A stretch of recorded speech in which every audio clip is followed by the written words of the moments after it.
Hello student, Vipin classes exam में आप लोगों का स्वागत है। आज हम निश्चित समाकलन के मोस्ट इंपॉर्टेंट क्वेश्चनों के बारे में आपको बताएंगे। ठीक है, मतलब जो बोर्ड परीक्षा से रिलेटेड है, हम उन्हीं क्वेश्चनों को आपको हम समझाएंगे।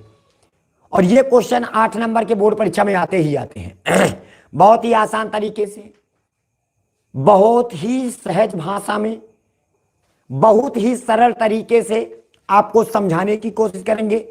आप वीडियो को अंत तक देखिएगा ताकि ये वीडियो के जितने भी सवाल हैं आपको समझ में आ सके। ठीक है, जितने भी बच्चे हैं अपने यार दोस्तों से कहिए लाइव क्लास आ जाए सभी बच्चे। ठीक है, ताकि क्लास हम आप लोगों की स्टार्ट कर सके। ठीक है, तो आज की क्लास बहुत ही इंपॉर्टेंट क्लास है, बहुत ही इंपॉर्टेंट क्लास है। आज आपका बोर्ड परीक्षा में या किसी भी एग्जाम में आप कह लीजिएगा, अगर आपके विद्यालयों में अर्धवार्षिक परीक्षाएं हो रही हैं तो अर्धवार्षिक परीक्षा में अच्छा सा रिस्पॉन्सिबिलिटी यानी अच्छा सा परसेंटेज या अच्छा सा नंबर लाने के लिए आज का वीडियो बहुत ही इंपॉर्टेंट है। और ये जो सवाल है, हमने पिछले वीडियो में इसी तरह का एक सवाल और बताया था, बस यहां पे क्या था, यक्स था। यहां पे क्या था, यक्स था। आज यहां पे यक्स नहीं है। तो इस सवाल को, वीडियो को अंत तक देखिएगा और देखिएगा इसको हम किस प्रकार हम सिद्ध करते हैं, क्योंकि ये जब 8 नंबर का परीक्षा में आता है, बोर्ड परीक्षा में 8 नंबर का आता है, तो इस सवाल को अंत तक देखिएगा और समझने की कोशिश करिएगा। ठीक है, चलते हैं। और आज हम आपको पढ़ाने के साथ साथ, आज आपको स्टोरियों के साथ साथ स्टोरी भी सुनाते जाएंगे, ताकि आपको यह पता चले कि पढ़ने का अर्थ क्या होता है, क्या होता है। अपने माँ बाप की तकलीफें, जब कोई बच्चा नहीं पढ़ता है तो उन माँ बाप की तकलीफें क्या होती हैं। ठीक है, तो वो तकलीफें हम आपको भी बताएंगे। लेकिन आप वीडियो को जरूर देखिएगा ताकि आपको समझ, जहां भी कोई भी बात समझ में ना आए वो आप कमेंट के माध्यम से आप हमें बताइए, हम उस समस्या को दूर करने की कोशिश करेंगे। ये क्लास आज आपकी 9 बजे तक चलेगी, 9 बजे तक क्लास चलेगी। कोशिश किया जाएगा कि आज निश्चित समाकलन के जितने भी सवाल हैं सारे सवाल को सॉल्व किया जाए और आसान तरीके से आपको समझाया जाए। ठीक है, तो आप चलते हैं। और भी बच्चे सभी जो भी है वो क्लास ज्वाइन कर लें, जितने भी यार दोस्त हैं शेयर करिए। ठीक है, ताकि सभी बच्चे क्लास अटेंड कर सके। ठीक है, तो बहुत बच्चे आ भी चुके हैं, वॉइस नहीं आ रही है म्यूट वॉइस आ रही है। ठीक है, वॉइस बेटा आ रहा होगा। सचिन यादव, हेलो सर, बहुत बढ़िया। सचिन यादव, बहुत खूब। ये सवाल को ध्यान से देखिएगा, ये सवाल बहुत ही इंपॉर्टेंट है। चलते ज्यादा वक्त ना बर्बाद करते हुए आगे बढ़ते हैं, सवाल पर ध्यान देते हैं। सिद्ध करो कि 0 से π/2 dx बटे a square cos square x plus का b square sine square x बराबर π/2ab हमें सिद्ध करना है। तो सबसे पहले आप कुछ ना करिएगा, सबसे पहले हम i बराबर लिखेंगे और क्वेश्चन पूरा उतारेंगे। समाकलन 0 से π/2 dx बटे, और जो भी क्वेश्चन है a स्क्वायर कॉस स्क्वायर क्या हो जाएगा x प्लस का b स्क्वायर और क्या हो जाएगा साइन स्क्वायर x हो जाएगा। ठीक है, ये क्वेश्चन लिखा हुआ है।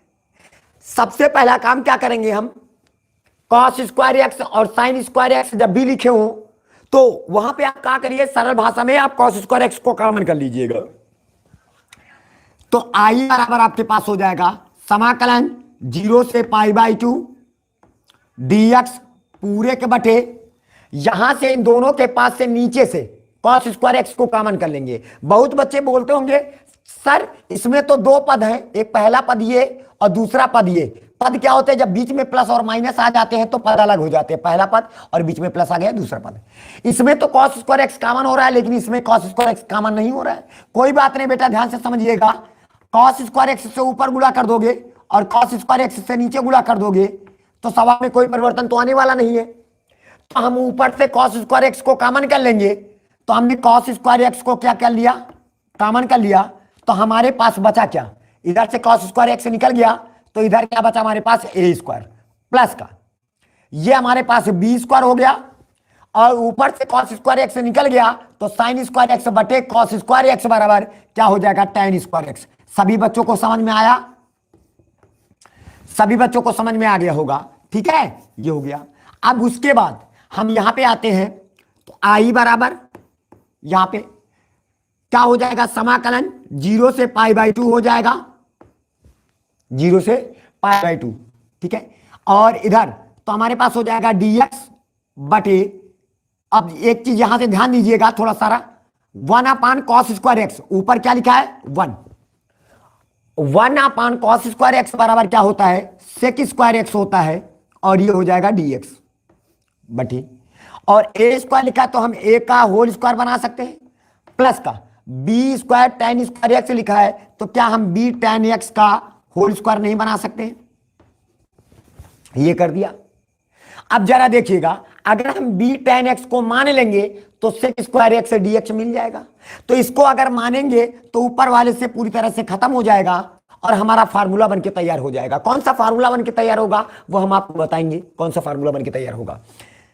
अब मान लीजिएगा माना कि b tan x क्या होगा, b tan x बराबर क्या मान लीजिएगा t, जिसको माना है उसका क्या करेंगे डिफरेंशिएशन विद रिस्पेक्ट टू क्या हो जाएगा x, तो b पड़ा रहेगा tan x का डिफरेंशिएशन यानी tan x का अवकलन क्या होता है सेक स्क्वायर एक्स बराबर, और t का डिफरेंशिएशन करेंगे तो dt बाई क्या हो जाएगा dx, क्योंकि आप x के सापेक्ष अवकलन कर रहे हो तो t का हो जाएगा dt बाई dx।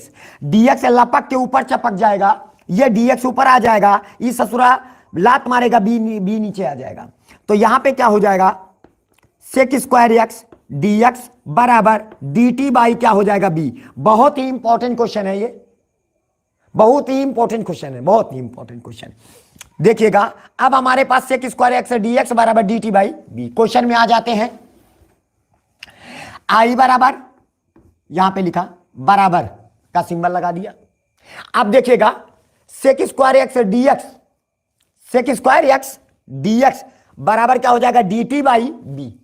तो जहां पर यहां पे देखिए क्वेश्चन में सेक, अब देखिएगा एक बात और काम कर लेते हैं, लगे हाथ, ताकि हमें सवाल में वापस लौट के ना आना पड़े। आपने b tan x बराबर t माना है तो इसकी लिमिट भी एक्सचेंज कर लेते हैं। ठीक है, तो यदि, ताकि सवाल में लौट के वापस ना आना पड़े, यदि जब आपने x बराबर, ये लिमिट किसकी है x की, सवाल आपके t के टर्म में जा रहा है, यदि x बराबर 0 हो तो t बराबर कितना हो जाएगा, x की जगह पर 0 रखोगे तो tan 0 का मान 0 हो जाएगा, 0 को किसी संख्या से गुणा करोगे तो पूरा फंक्शन क्या हो जाएगा 0, तो t का मान भी 0 आ जाएगा। और यदि x बराबर π/2 हो तो π/2 हो तो t बराबर कितना आ जाएगा, देखिएगा b लिखा, जहां पर माना जाता है वहीं पर रखा जाता है b, और ये हो जाएगा tan x की जगह पर क्या रखोगे π/2, π/2। अब बताइए tan 90 का मान कितना होता है इंफिनिटी, इंफिनिटी का मतलब क्या होता है 1/0, इंफिनिटी, इंफिनिटी का मतलब होता है कोई भी नंबर ऊपर हो, नंबर कोई भी हो और अपान 0 हो तो उसका मान इंफिनिटी होता है। बी का नंबर b बटे 0, हमने कहा ऊपर कुछ भी हो नीचे अगर 0 है तो उसका मान क्या होता है इंफिनिटी, तो ये हो जाएगा इंफिनिटी, अपरिभाषित होता है। इतनी बात सभी बच्चों को समझ में आ गया? देखिएगा बहुत ही सरल तरीके से आपको समझाने की कोशिश करेंगे, बहुत ही आसान तरीके से समझाने की कोशिश करेंगे। उम्मीद है आपको पूरा कॉन्सेप्ट आपको समझ में आने वाला है। चलिए अब हम सवाल पर आ जाते हैं। अभी तो ये पूरी प्रक्रिया था मानने की प्रक्रिया, किसके तहत में था, मानने की प्रक्रिया में। क्वेश्चन में आ जाते हैं, आई बराबर, देखिएगा समाकलन का सिंबल लगा देंगे हम, जहां पर x बराबर क्या रखा है 0, वहां t बराबर क्या रखना पड़ेगा 0, जहां पर 0 है वहां पे अब क्या रखोगे 0, और जहां पे π/2 लिखा हुआ है वहां पे क्या रखा जाएगा इंफिनिटी। ध्यान से देखना, और सेक स्क्वायर एक्स dx दिखाई पड़ रहा, सेक स्क्वायर एक्स dx की जगह पर dt by b, dt by क्या हो जाएगा b, बाई b एक अचर राशि है तो इसको हम बाहर करेंगे बटे a का होल स्क्वायर लिखा है यानी a स्क्वायर लिखा है, और प्लस का आपने b tan x की जगह पर क्या माना है, b tan x बराबर क्या माना है t माना है, तो आप यहां पे रखोगे t, t का स्क्वायर हो जाएगा। बात आ रही समझ में? आप देखिएगा आई बराबर, अब ध्यान से देखिएगा तो ये हमारा एक फार्मूला है। आप लोगों को सूत्र पता होगा, नहीं पता है कोई बात नहीं, अगर नहीं पता है तो आप जल्दी से याद कर लीजिए, क्योंकि वक्त गिनने अंगुली में एक गिन सकते हो। पेपर के एग्जाम के जो डेट है वो अंगुलियों में है, ठीक है। सूत्र जो होता है समाकलन dx बटे ए स्क्वायर प्लस का यक्स स्क्वायर बराबर 1/a tan इनवर्स यक्स अपान ए, ये होता है हमारा फार्मूला। आज सवाल टी के टर्म में है, ये यक्स के टर्म में है, यहां पे यक्स लिखा है, ये टी के टर्म में है तो यहां पे टी लिखा है। तो आपका जो क्वेश्चन होगा तो आई बराबर 1/b लिखा रहने दीजिएगा। इसका सूत्र लगाएंगे, ये किसका सूत्र है? 1/a tan इनवर्स यक्स की जगह पर क्या हो जाएगा? t/a, और इसका यहां पे लिमिट लग जाएगा 0 से इंफिनिटी हो जाएगा, ठीक है। अब आई बराबर यहां पे हो जाएगा, ए के कन्ना में 1 हो जाएगा बटे ए भी हो जाएगा, और पहले हम अपर लिमिट रखेंगे। याद रखना जब ऊपर इंफिनिटी होता है और नीचे कोई भी नंबर हो तो उसका मान इंफिनिटी ही होगा। याद रखना अगर ऊपर इंफिनिटी है, नीचे कुछ भी हो, कोई भी नंबर हो, कुछ भी हो, तो उसका मान इंफिनिटी होता है। और ऊपर कोई नंबर हो, नीचे अगर 0 हो तो उसका मान भी क्या होता है? इंफिनिटी होता है। बात आ रही समझ में? उसका मान इंफिनिटी होता है। यदि ऊपर 0 है नीचे 1 है तो उसका मान 0 होता है। यह बात आपको कॉन्सेप्ट कर रखनी होगी। अब देखिएगा यहां पे टी की जगह पर इंफिनिटी रखा गया है, इंफिनिटी अपान ए, इंफिनिटी अपान कुछ भी हो तो बराबर क्या होता है? इंफिनिटी। तो यहां पे हो जाएगा tan इनवर्स इंफिनिटी माइनस का, ये हुआ अपर लिमिट माइनस का tan इनवर्स लोअर लिमिट की जगह पर टी की जगह पर 0, ऊपर 0 नीचे कुछ भी हो, ऊपर 0 नीचे कुछ भी हो, कोई भी नंबर हो तो बराबर क्या होता है? 0। तो आई बराबर 1/a भी हो जाएगा। बताओ tan के पदों पर इंफिनिटी मान कितने पर होता है? 90 पर, यानी π/2 पर। tan इनवर्स इंफिनिटी मतलब tan के पदों पर जो इंफिनिटी मान होता है वो कितने अंश पर होता है? 90 अंश पर होता है। तो यहां पे आप लिख सकते हो π/2 माइनस का, और tan इनवर्स 0 का मुख्य मान क्या होता है? 0।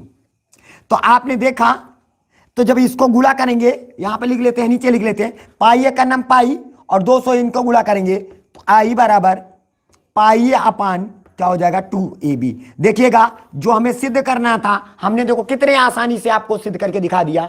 पाई अपान क्या हो जाएगा? 2ab। सभी बच्चों को समझ में आया? सभी बच्चों को क्लियर समझ में आया कि नहीं आया? सभी बच्चे कमेंट करके बताएं, सभी बच्चों को समझ में आया? ठीक है, एक बार आप जय श्री राम, जय श्री राम। ठीक है, निरल कुमार जय श्री राम बेटा। ठीक है, जितने भी बच्चे हैं लाइव क्लास अभी तक नहीं ज्वाइन किए हैं, उनका एग्जाम हो रहा है, तो सभी बच्चे एग्जाम की तैयारी करें। ठीक है, और एग्जाम की तैयारी ही करा रहे हैं। ये जितने भी क्वेश्चन हैं सभी बोर्ड परीक्षा में पूछे जाने वाले हैं क्वेश्चन, तो आप लोग इस क्वेश्चनों को आसानी से समझे। ठीक है, बहुत ही आसान तरीके से समझाने की कोशिश करेंगे। सभी बच्चे, जितने भी बच्चे हमारे साथ जुड़े हैं लाइव क्लास में, एक बार सभी बच्चे जोड़ते यस सर लिखे जिन बच्चों को समझ में आया।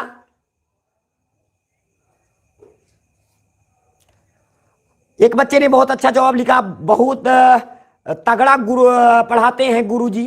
कोई बात नहीं बेटा, हमारा पढ़ाने का तरीका वही है अन्य टीचरों की तरह, बस आपने इस सवाल को मन लगा के पढ़ा, इसी वजह से आपको समझ में आया बेटा। आप मन लगा के पढ़िए, आपको सारे क्वेश्चन समझ में आएंगे बेटा। हम कोशिश करते हैं समझाने की। आप कोई भी टीचर से पढ़िए, किसी भी टीचर से पढ़िए बेटा, आपको समझ में आएगा, बस आप थोड़ा सा मन लगाने की जरूरत है। ठीक है, तो आज हम आपको पढ़ाते भी जाएंगे, इंटरटेनमेंट भी कराते जाएंगे, ताकि आपका मन लगा रहा है पढ़ाई के प्रति। कोई दिक्कत नहीं, कोई परेशानी नहीं। आपको स्टोरी भी सुनाएंगे, कहानी भी सुनाएंगे, कहानी के माध्यम से आपको मोटिवेट भी करेंगे, आपको सारा सिस्टम आपको बताएंगे, ताकि आपका पढ़ने का जो रुझान है और बढ़ जाए। ठीक है, चलते हैं दूसरे क्वेश्चन में चलते हैं, ज्यादा वक्त नहीं बर्बाद करेंगे आप लोगों का। दूसरे क्वेश्चन में चलते हैं। दूसरा क्वेश्चन क्या कहता है जरा देखते हैं। ठीक है, दूसरा क्वेश्चन